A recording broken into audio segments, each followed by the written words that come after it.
Glória a Deus. Meus irmãos, eu quero cumprimentar a todos com a paz do Senhor.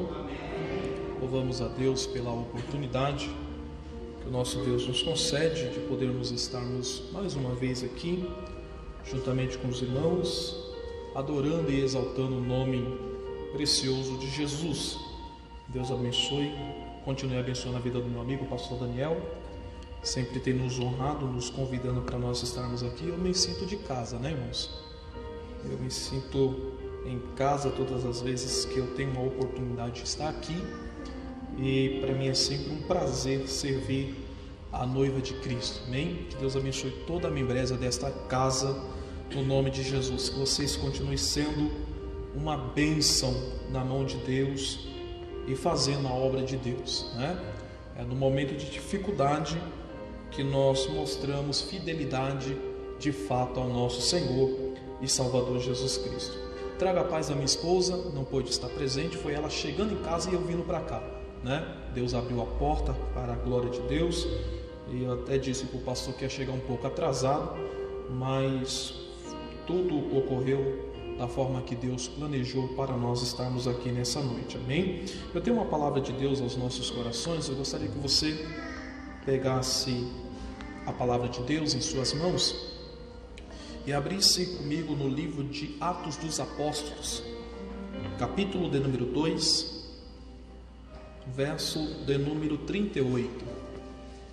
Glória a Jesus. Livro de Atos dos Apóstolos, capítulo de número 2, verso de número 38. Louvado seja o nome do Senhor. A Deus seja toda a honra, a Deus seja toda a glória e a Deus seja toda a adoração. Atos dos Apóstolos, capítulo 2, verso de número 38. Quem encontrou, diga amém. Amém. Escrito está: E disse-lhe Pedro: Arrependei-vos, e cada um de vós seja batizado em nome de Jesus Cristo para perdão de pecados, e recebereis o dom do Espírito Santo. Versículo 41. De sorte que foram batizados os que de bom grado receberam a sua palavra, e naquele dia agregaram-se quase 3.000 almas, e perseveravam na doutrina dos apóstolos, e na comunhão, e no partir do pão, e nas orações.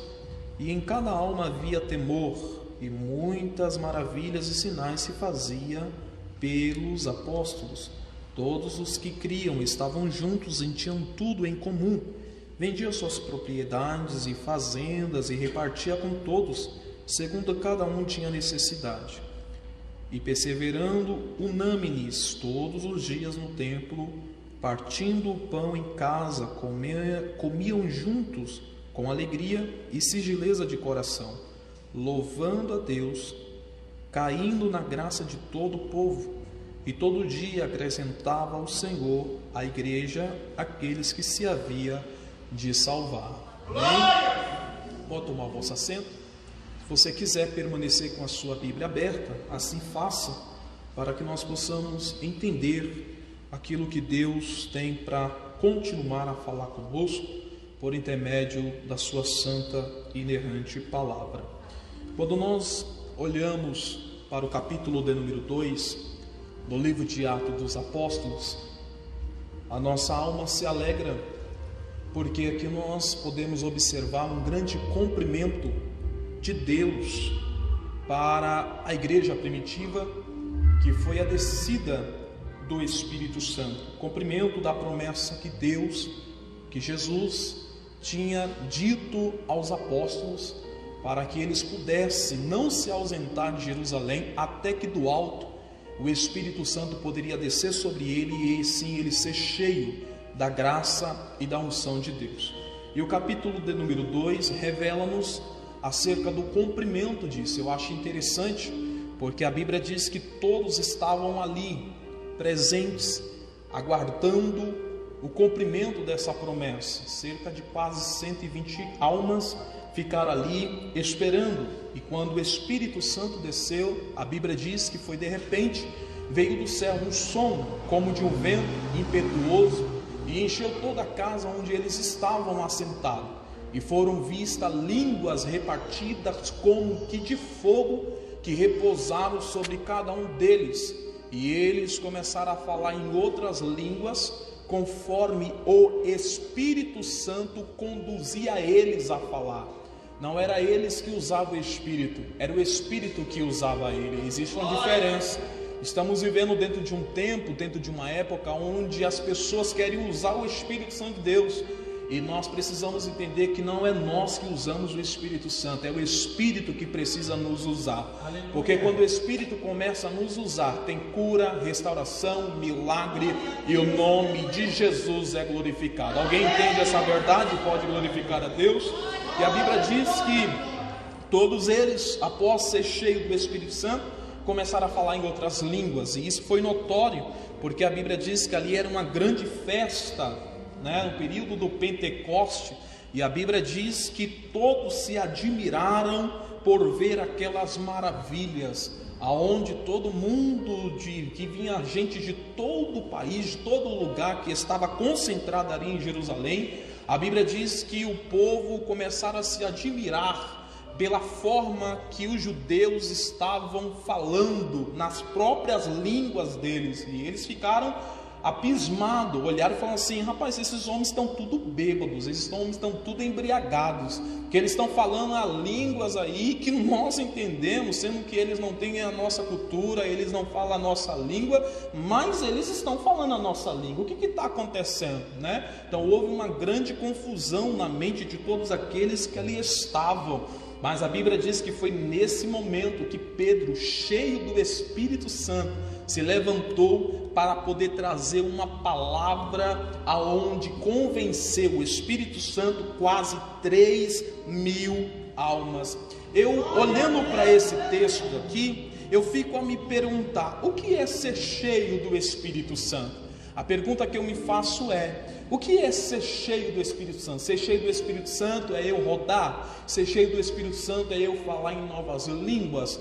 Ser cheio do Espírito Santo é eu profetizar? Quando nós olhamos para a Bíblia, nós vamos entender que ser cheio do Espírito Santo não é apenas isso. Isso é, sim, característica de uma pessoa que é cheia do Espírito Santo. Mas quando nós olhamos para a Bíblia, nós vamos ver que ser cheio do Espírito Santo é eu ter zelo pela salvação da minha alma, é eu cuidar da minha salvação. Aliás, foi para isso que Jesus morreu. O evangelista João vai dizer no capítulo 3, versículo de número 16, que Deus amou o mundo de tal maneira que deu seu Filho unigênito, para que todo aquele que nele crê não pereça, não vai para dentro de um caixão. Não, a vida eterna ela inicia quando você nasce. Quando você nasce, ali inicia a vida eterna. Quando os seus olhos se fecham aqui na terra, seu corpo vai para dentro de um caixão de madeira, ali vai dar continuidade de uma vida eterna que já iniciou quando você nasceu no hospital. Então, a vida eterna com Cristo vai dar continuidade após a sua morte, mas consequentemente daquilo que você fez enquanto você estava com fôlego de vida. Então nós precisamos cuidar. Então ser cheio do Espírito Santo não é eu cuidar da vida dos outros. Ser cheio do Espírito Santo não é eu apontar o defeito de alguém. Ser cheio do Espírito Santo é eu me preocupar em guardar com toda a convicção a certeza que um dia eu vou chegar nas mansões celestiais. E quando nós entendemos isso, nós compreendemos o que está escrito no versículo 11 do capítulo 3 do livro de Apocalipse, aonde o próprio Deus dá uma revelação a João na ilha de Pátimo, e ele escreve para aquela igreja, e ele começa a dizer: olha assim, venho sem demora, guarda o que tens, para que ninguém roube a tua coroa. O que é isso? É certeza da salvação, são convicções. Infelizmente, eu preciso falar isso, estamos vivendo dentro de um período, nesse momento de pandemia, onde muitos já estão perdendo a convicção, onde muitos já estão perdendo a certeza da salvação, onde a dúvida tem surgido na mente de muita gente, meu amigo pastor Daniel, onde as pessoas estão fazendo perguntas, onde a resposta está na Bíblia, mas por não ler a Bíblia, começa a dar uma confusão na sua mente terrível, a ponto de desacreditar no poder e na palavra de Deus. Mas aqueles que cuidam da salvação, ele entende que tudo o que está acontecendo na nossa volta, no mundo, no país, no mundo inteiro, é sinal do cumprimento da palavra de Deus.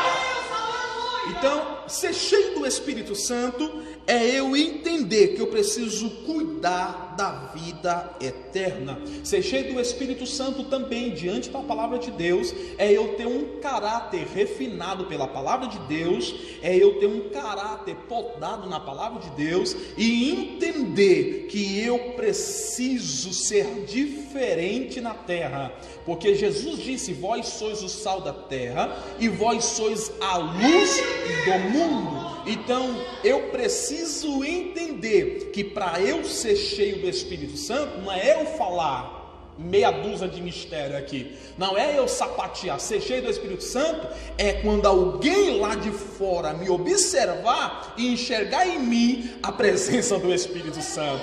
Não precisa eu colocar uma melancia no pescoço, na cabeça e dizer: eu sou crente, hein? Eu sou cheio. Não, alguém vai olhar para mim, vai testificar pelos meus frutos, pela minha atitude, pelo aquilo que eu falo, pelo aquilo que eu ando, pelo meu comportamento, vai identificar: ele é cheio do Espírito Santo. Quem está entendendo essa palavra aqui? Então, ser cheio do Espírito Santo é eu também ter o caráter do nosso Senhor e Salvador Jesus Cristo. Agora, olha que coisa interessante, o povo aqui está cheio do Espírito Santo, o povo aqui está dominado pelo Espírito Santo. E eu preciso falar isso aqui também, que para ser cheio do Espírito Santo, você precisa se deixar ser dominado pelo Espírito Santo. Sabe aquela pessoa que diz assim: não, eu sou crente, mas a minha mão direita não é. Eu sou cristão, mas não pisa no meu pé não, porque comigo o negócio é mais embaixo.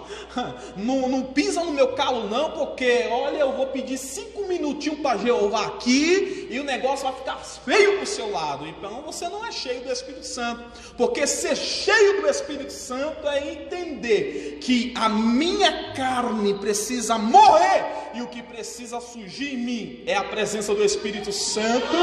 E o apóstolo Paulo vai dizer sobre isso, ele vai dizer o seguinte: olha, não mais vivo eu, mas é Cristo que vive em mim. Sabe o que Paulo estava dizendo? O meu pensamento, o meu comportamento, o meu agir precisa ser o mesmo de Cristo.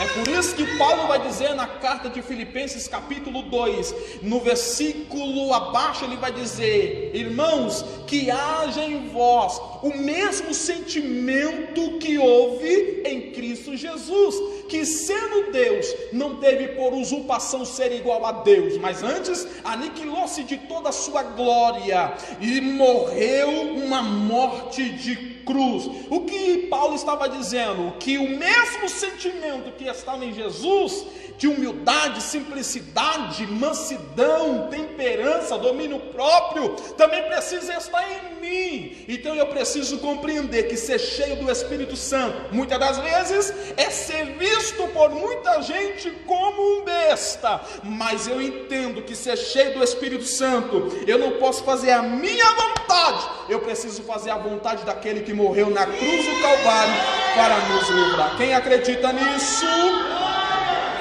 Pedro, ele se coloca de pé aqui. Eu acho interessante aqui, porque a primeira lição que nós aprendemos na pregação de Pedro, a primeira ministração, a primeira pregação de Pedro, após o derramamento do Espírito Santo. Interessante que Pedro estava cheio do Espírito Santo, irmão, ele estava dominado pelo Espírito Santo. Deixa eu correr aqui porque a hora não nos espera. A Bíblia diz que Pedro então ele se colocou de pé após aquele questionamento daqueles homens que ali estavam. A Bíblia diz que Pedro se colocou de pé no versículo de número 38 e ele disse: arrependei-vos e cada um de vós seja batizado em nome de Jesus Cristo. Eu acho interessante aqui, missionária, é que a pregação de Pedro, a primeira ministração de Pedro ali após o Pentecoste, o derramamento do Espírito Santo, foi uma palavra de arrependimento, foi uma palavra de direção. Ele vai dizer assim, ele não vai pregar assim: olha, levanta a mão aí e recebe a vitória. Não, ele não vai pregar assim.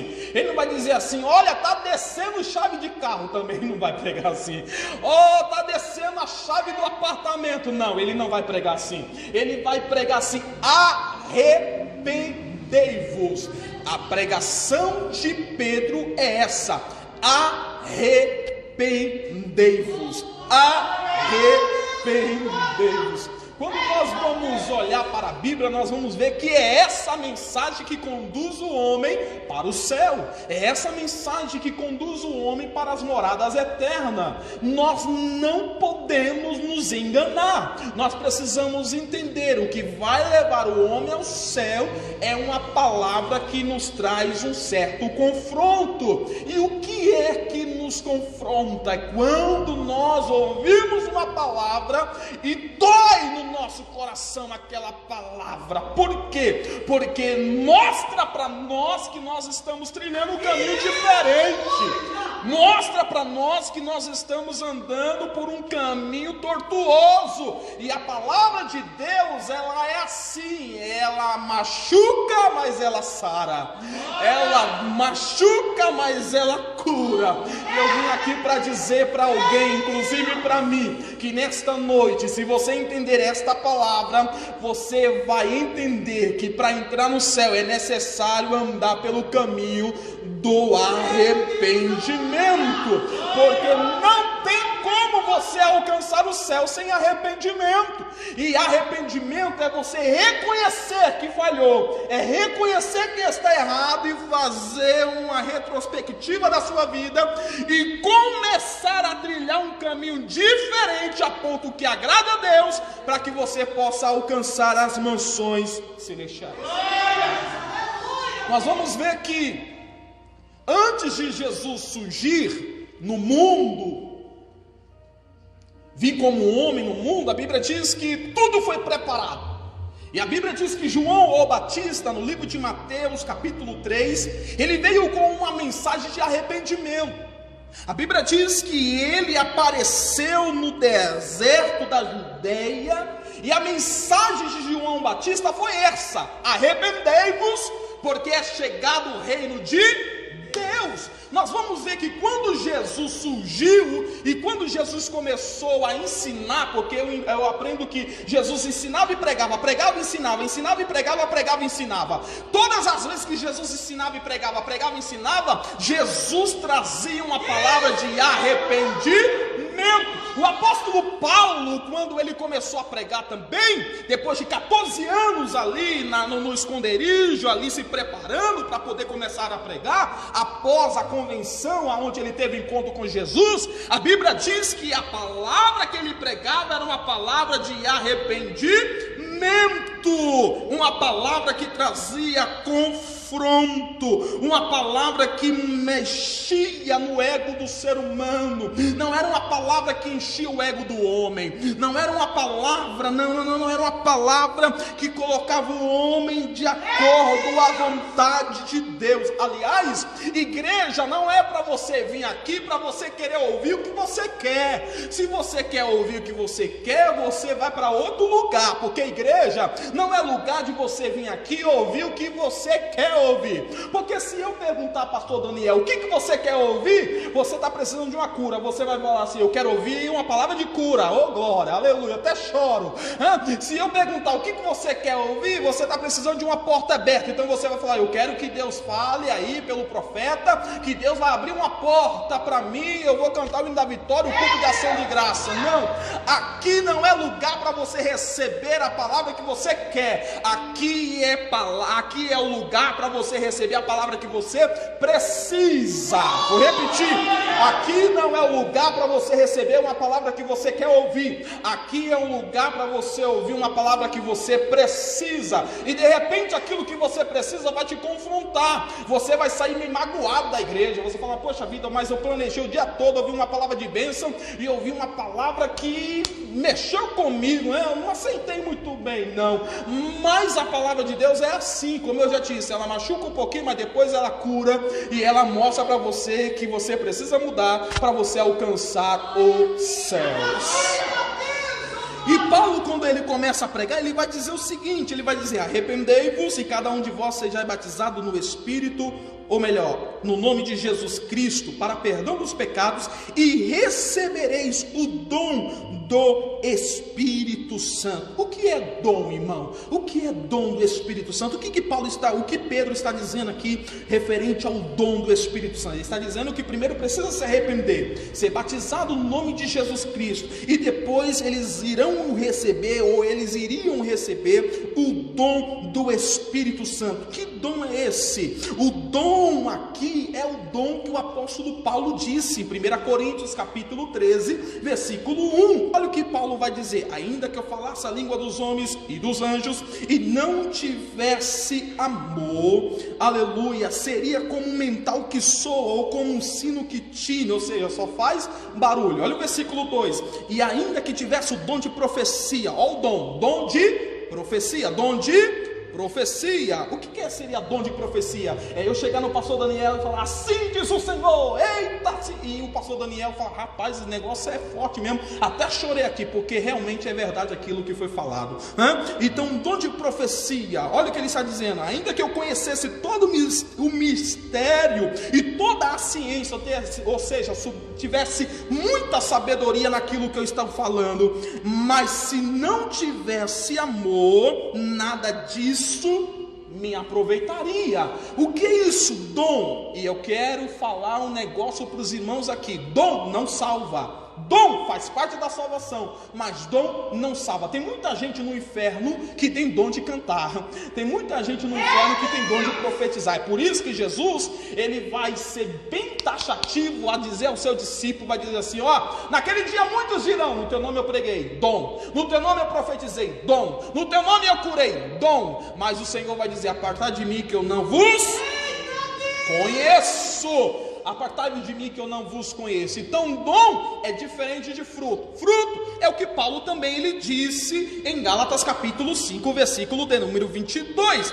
O que? Mas o fruto do Espírito é amor, gozo, paz, longanimidade, benignidade, bondade, fé, mansidão, temperança. Isso são os frutos do Espírito Santo. A Bíblia diz, Jesus vai dizer em João capítulo 15, que a árvore ela é conhecida pelos seus frutos. Não tem como a árvore boa dar frutos ruins, ou vice-versa. Então nós somos conhecidos também pelos nossos frutos. Aí nós vamos entender aqui o que Pedro está pregando no versículo de número 41. A terceira lição é que ele vai dizer o seguinte: olha, de sorte que foram batizados o que de bom grado receberam a sua palavra, e naquele dia agregaram-se quase 3.000 almas. Eu acho interessante essa frase aqui, essa palavra: receberam a palavra de bom grado. Receberam a palavra de bom grato. Irmão, como é glorioso eu receber a palavra de bom grato.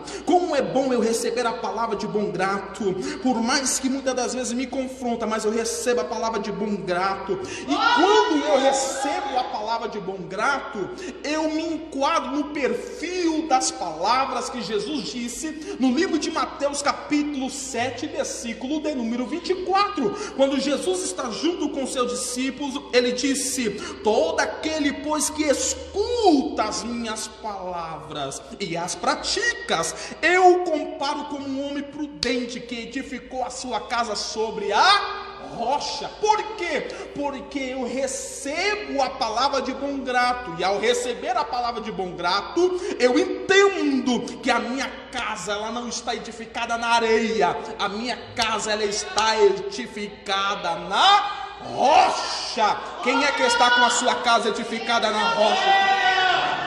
E quem está com a sua casa edificada na rocha, porque de bom grato recebeu a palavra, o que acontece? Versículo 25: e desce a chuva, e corre os rios, e sopra o vento, e combate contra aquela casa, e não cai. Por quê, pastor? Porque a sua casa não está edificada em pastor, a sua casa não está edificada em placa de ministério, a sua casa não está edificada em homens, a sua casa está edificada no Senhor e Salvador Jesus Cristo. Venha o que vier, eu continuo firme. Passa o que passar, eu continuo firme. Porque eu estou com a minha casa edificada na rocha.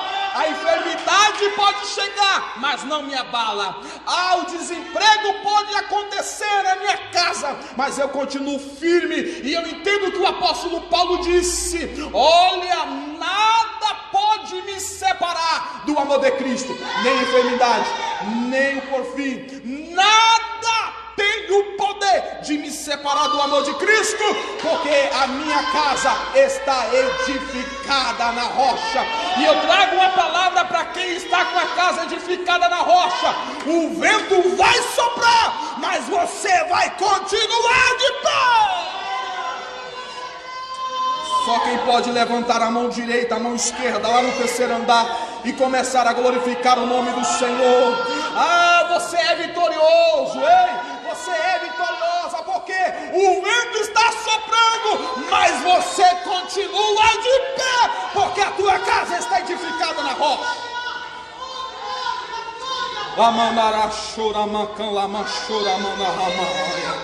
Caminho para o final, a Bíblia diz no versículo de número 42: e perseveraram na doutrina dos apóstolos, e na comunhão, e no partir do pão, e nas orações. Eu acho lindo esse versículo aqui, sabe por quê? Porque a Bíblia diz que eles perseveraram na doutrina dos apóstolos. Primeira coisa, a gente tem que aprender duas coisas aqui dentro desse versículo. Eles perseveraram na doutrina. O que é perseverança? É eu continuar inabalável. Agora eles vão continuar inabalável na doutrina. O que é doutrina? Aqui é interessante eu frisar que doutrina aqui não é usos e costumes. Aqui, doutrina aqui é a genuína palavra de Deus. Eu vou repetir: doutrina aqui é a palavra de Deus. E eu vou dizer um negócio aqui: palavra de Deus, doutrina de Deus não mata crente. Doutrina de Deus, palavra de Deus, não tem esse negócio: eu saí da igreja porque eu ouvi uma palavra dura. Não, palavra de Deus não mata ninguém, não tira ninguém da igreja. Não, se você saiu da igreja porque ouviu uma palavra dura, é porque você não estava firmado na palavra de Deus, ou você não acredita no poder da palavra de Deus. É melhor eu falar assim: eu saí da igreja porque eu quis sair, porque eu quis beber, porque eu quis dançar, porque ficar comando uma desculpa esfarrapada. Você precisa entender que doutrina não mata crente. O que acontece? Fortalece. E quando eu falo disso, eu lembro de um texto maravilhoso. Meu Deus, a hora já foi. Eu lembro de um texto maravilhoso. O que? João, quando Jesus está pregando, e a Bíblia diz que quando Jesus está pregando, aquele culto ali que Jesus está pregando, não tem cura, não tem restauração, não tem nada. A Bíblia diz que Jesus diz assim: quer ter comunhão com o Pai? Tem que comer da minha carne, tem que beber do meu sangue, tem que ter parte comigo, tem que ter comunhão comigo. Aí a Bíblia diz que todo mundo começou a ir embora. A Bíblia diz que Jesus vendo o povo embora, os discípulos olhando para Jesus e falou: Senhor, muda esse discurso aí, porque é muito duro, ninguém pode ouvir. Jesus olhou e disse: quer ir embora também? Vai embora. Quer ir embora também? Vai embora. Aí Pedro falou assim: Senhor, para quem iremos nós? Só tu tem doutrina de vida eterna, só tu tem palavra de vida eterna. Aleluia! É feijoada que sustenta o crente, é palavra temperada que dá, aleluia, sustentabilidade para o crente.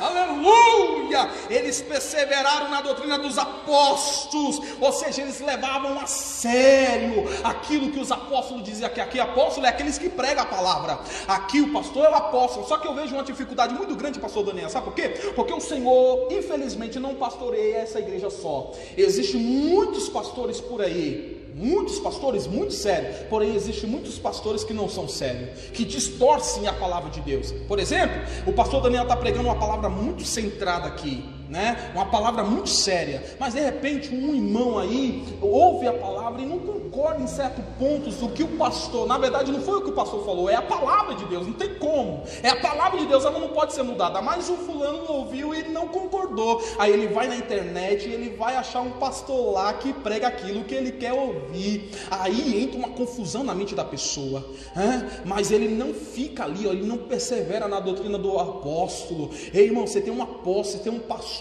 centrado, um pastor que conhece Bíblia, conhece Deus, traz um conteúdo bom para você, então fica na doutrina dos apóstolos, para que a sua mente não seja contaminada por heresias, por besteira que nós temos ouvido aí, irmão, estamos cercados de tanta heresia, de tantas coisas, e nós precisamos entender, irmãos, que a palavra de Deus é única, a palavra de Deus é uma só, a palavra de Deus ela é verdadeira, a palavra de Deus ela é genuína, e nós precisamos perseverar nessa doutrina, precisamos continuar firme, precisamos continuar íntegro diante da palavra de Deus. O apóstolo Paulo disse: olha, se descer um anjo trazendo qualquer outro fundamento, colocar outro fundamento além daquele que já está posto, considere como anátema, ou seja, mentiroso,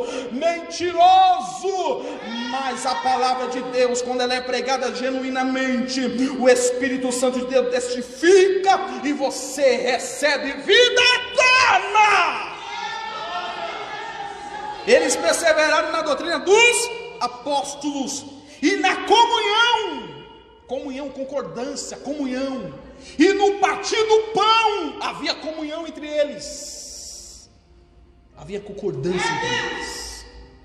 Aí eu leio a Bíblia, eu vejo lá em Salmo 133, quão bom e quão suave é que os irmãos vivam em união. É como óleo precioso que desce sobre a barba de Arão. Aonde tem comunhão no partir do pão, Deus opera. Eu vou repetir isso daqui, isso é muito sério, irmãos. Eu não vim aqui para poder arrancar glória a Deus em você, não, eu vim aqui pregar a palavra de Deus. Eu vim aqui dizer para você, quando há comunhão entre você e Deus, entre você e a igreja, entre você e os irmãos, entre você e o seu irmão, não tem como um milagre não acontecer. É por isso que Jesus diz: buscar em primeiro o reino do céu e a sua justiça, e as demais coisas serão acrescentadas. Quando eu entendo que eu preciso ter comunhão na vertical e na horizontal, o milagre acontece, mesmo sem eu pedir, o milagre me alcança, porque cumpre na minha vida o que está escrito em Deuteronômio capítulo 28, e quando ouvires a palavra do Senhor teu Deus e obedecer, todas essas bênçãos virão sobre ti e te alcançarão. Aqui está o princípio de ser abençoado: comunhão na vertical e comunhão na horizontal. Eu finalizo nesta noite dizendo: quer viver milagre? Permaneça firme. Tinha tantas outras lições, mas eu vou finalizar porque eu preciso respeitar o horário. Entenda uma coisa: se apegue em Cristo. Está difícil a situação presente, não está? Vai piorar um pouquinho mais. Só que o que não pode ser abalado do teu coração, da tua mente, é a certeza e a convicção que você tem em Deus. Né, pastor? Se apegue com Deus. Não dê ouvido a coisas que temos ouvido por aí. Se apegue com Deus. Coloca a mão no seu coração que eu quero orar por você. Ó Deus de Israel, Deus, tua palavra foi ministrada, eu fui até onde o Senhor conduziu para eu poder ir, Senhor. Jesus, eu quero pedir ao Senhor, ao teu Santo Espírito, coloca comunhão no nosso coração, em nosso meio, na nossa vida, para que nós possamos ser um, assim como o Senhor disse, eu e o Pai somos um, unidade. Ó Deus, que nós possamos preservar essa comunhão plena contigo. Ó Espírito Santo, que nós possamos entender, meu Pai, que a partir do momento que nós manter essa comunhão com o Senhor e com os nossos irmãos, o milagre vai acontecer, porque o Senhor há de cooperar, Senhor, conosco. Porque nós não vemos mais cegos ver, surdos ouvir, mudos falarem, paralíticos se levantarem, porque está faltando comunhão, Deus. Essa situação o Senhor está permitindo para despertar o seu povo na face da terra. Ó Deus, e que nós possamos entender o teu propósito, o teu chacoalhão sobre as nossas vidas. Olha, Deus, aviva dentro de nós uma chama pentecostal verdadeira, a ponto que nós, Senhor, andamos na contramão do mundo, a ponto de agradar a Ti. Arranca de dentro de nós todo o nosso eu, todo o nosso ego, todo o nosso orgulho, toda a nossa soberba. Senhor, nós estamos como Naamã, queremos receber o milagre, mas nós não queremos mergulhar no Jordão por causa da nossa arrogância, por causa da nossa prepotência, por causa do nosso rótulo, por causa do nosso título, por causa da nossa função. Senhor, arranca de nós essa situação.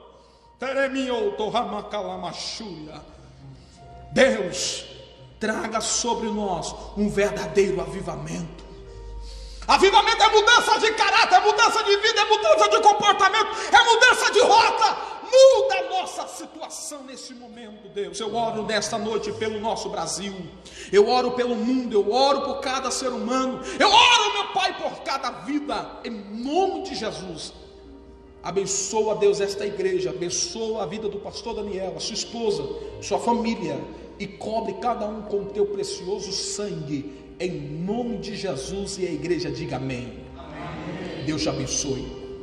Esta é a palavra de Deus para nós nesta noite, que nós possamos nos manter firmes, ser firmes e constantes na obra de Deus, para que nós possamos alcançar as mansões celestiais. Que Deus em Cristo te abençoe, em nome de Jesus.